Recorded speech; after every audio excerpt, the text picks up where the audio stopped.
Tol, na-inlove na ba kayo? Oo naman, bakit ba? Nakami sa mga babaeng nakausap niyo na ako kaya na-meet nyo? Ganun ba? Ako one time, ikaw ba, Yosi? Ha? Ako pa, madalas.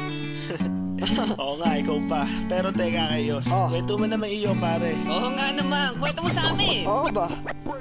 Ang hirap talaga naman maging waiter, pero okay lang. Andyan naman ang aking customer, I mean ang girl na nasa aking utak. Pag andyan na siya, lagi na lang ako tinutopak. Sa gate pa lang, agad na kong mag-serve, kasi nanggigigil na ang aking mga nerve. Di ko makontrol, di ko mapigil, halos tubuan na nga ako dito ng pangil. And then one time siya'y aking kinausap, butit ako'y kanyang hinarap. Kaya naman ako ay tuwang-tuwa, at sabi pa niya, dito ka muna sa mesa. Okay, tinanong ko siya kung ba't siya nag-iisa, saan ang iyong barkada, pamilya, saan ka nakatira. Mga tanong ko, mukha na mabilis, lipad ang aking utak habang siya'y paalis. Huwag kang mag-alala,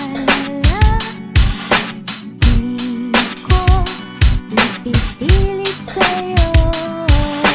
Kahit nalilipad ang isip ko'y turete sa'yo.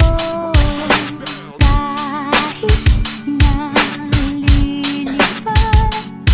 ang isip ko'y turete sa'yo. Habang naglalakad ako sa New York City, I meet this pretty lady, pangalan niya ay Candy. Siya girly, dang pare sobra ang sexy. Di mo matitigilan pagtingin sa kanyang body, ikay matatameme at wala kang masasabi. Kaya naman ako sa kanya ay naturete. First time ko yata may love sa katulad niyang babae. Araw-araw sa kanya visit kung magiging kami, I'll be her pop daddy. Siya naman ang aking baby, kami ay magsasama till buhay ay magkatabi. Pero sana nga lahat na to ay mangyari, dahil siya lamang nasa isip kapag gabi. Kung true love ba ang hanap niya, well, nasa akin yan. Kanyang maaasahan kung ako'y paniniwalaan, ngunit wala lang oras para sabihin sa kanya, yun pala ang last day, papunta sa India.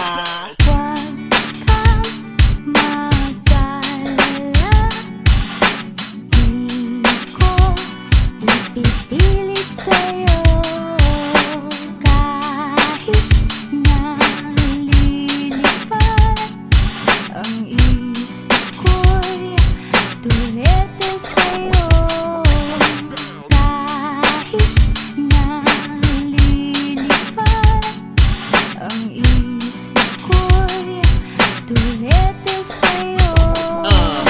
Nung una ko siyang makita, ako'y may nadama. Sa ganda niyang iyan, gusto ko siyang maikama. Gusto kong kagating na labi niya na makapal. Ako'y may nobya at baka ako ay masampal, pero sa hugis ba naman ang kanyang katawan, men, pwede ko ba siyang matikman? Sa maliit niyang damit ako ay naaaki, sa masikip niyang pantalon ako'y napapalapit. Alam mo na gusto ko siyang ma-one night stand, kung payag ka, di sige, shake my hand. At agad ko siyang dinala sa aming kasa. Pagdating namin doon, sige agad sa tama. Kaso nga lang ako'y nalungkot sa kanyang sinabi, siya'y aalis, kaya naman ako'y napaikbi. Pero okay lang, sulat mo ang aking number, di ko siya malilimutan dahil I enjoy her.